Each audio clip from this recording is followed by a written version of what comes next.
Our family has been deeply affected by addiction, and we wanted to share our story with all of you. I have 3 children. The boys are 23 and 21, and my daughter's 17. This all started when my oldest son went to college. He started experimenting with prescription drugs. Needless to say, his little brother loved his big brother and wanted to be with him all the time. He would go visit his brother and eventually started experimenting with prescription drugs himself. My oldest son was in college for 3.5 years and unfortunately did not graduate. My youngest son was a junior in high school at the time and was always a good student. He started skipping school. He started leaving school. It got to the point where his grades started spiraling, and eventually he ended up not graduating from Blue Mountain. He did later graduate from one of the clinics that he was in, was fortunate to get his GED, and that was a good thing.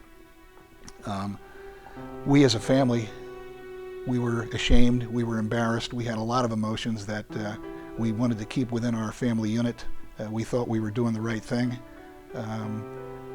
We were wrong. It got to the point where we started getting phone calls from friends that we didn't know. We started hearing the boys, their behavior was different, and they were staying out late. There was a lot of times where they didn't come home at all. That migrated to the point where the arguments, the fighting, the screaming, it started tearing our family apart. Debbie wanted to slam dunk the situation right there on the spot. I was the enabler. I thought I was doing the right thing by keeping these guys out of trouble and keeping them out of harm's way. And unfortunately, I was wrong. The situation worsened. Next thing you know, we're getting phone calls from law enforcement. We started getting visitation from law enforcement. Obviously, this thing had gotten to the point where it was spiraling out of control. And at that point, we really accepted the fact that we needed to reach out and get help. I started researching for rehab facilities when I realized we could not do this alone. We needed professional help. I went to the website, started Googling. The first rehab that I found was actually in Reading, so I picked up the phone, made the call. The phone call lasted about 2 minutes because when I heard that they did not take insurance and that the cost for 30 days was going to be $30,000, I immediately hung up and started to cry. I'm like, we cannot afford this. We don't have this kind of money. I kept my diligence and kept looking. I eventually found a rehab that was 2 hours away, and they had an open bed. They took our insurance, and we were happy. We dropped Matthew off and thought, hey, 30 days, we're going to be back, and our family is going to be back to normal. We were totally wrong. This was the first of 6 rehabs over a 4-year period. Each rehab seemed to work for about 3 weeks. He'd come home and things would start spiraling back into the same patterns. I guess it was the 3rd rehab that we as parents were actually invited to attend the recovery process.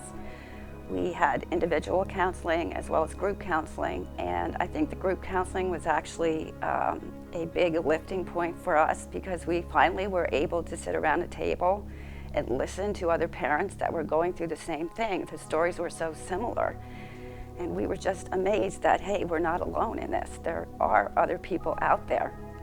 So at that point, we decided to open up to our family. We shared our story with our immediate family and cried hours upon hours. We had to go to court many times. One particular time, we're sitting in the courthouse, Schuylkill County Courthouse, and 2 police officers were leading Matthew in from the jail. He was in handcuffs and he was shackled, and he had a prison uniform on. And I became physically sick when I saw that, and I'm thinking this cannot be happening to us. I was just struggling constantly, just a deep, dark path that I couldn't find a way out. It did not get better. It would be better for a few weeks, and then we would be right back in the same path, 10 times worse.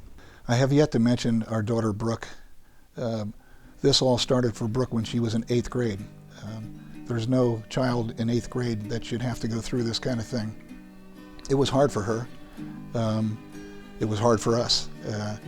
She was frequenting Faith Church with a friend of hers, Jesse, and she knew that Mom and Dad were hurting, and she would come home from church and she's like, "Dad, Mom, you have got to check out Faith Church. It's so good. There's so much that comes out of it."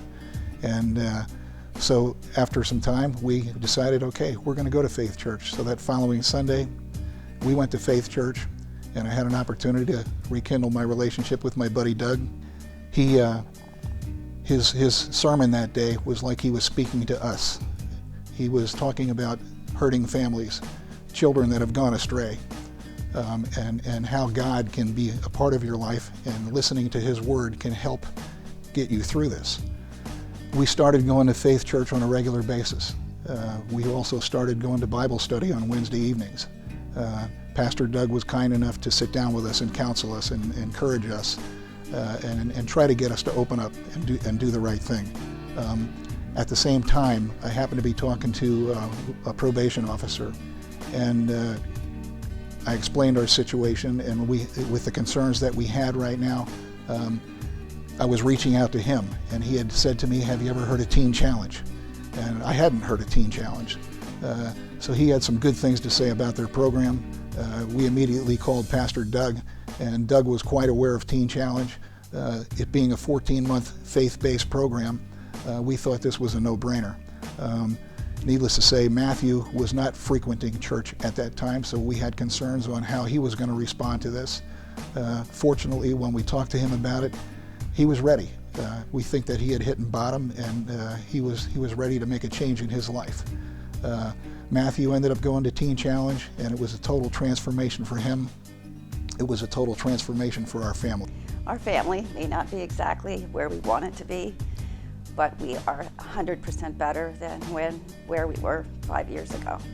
We attribute it to our faith in God, Faith Church, Pastor Doug, the support of so many people that have helped us on our journey.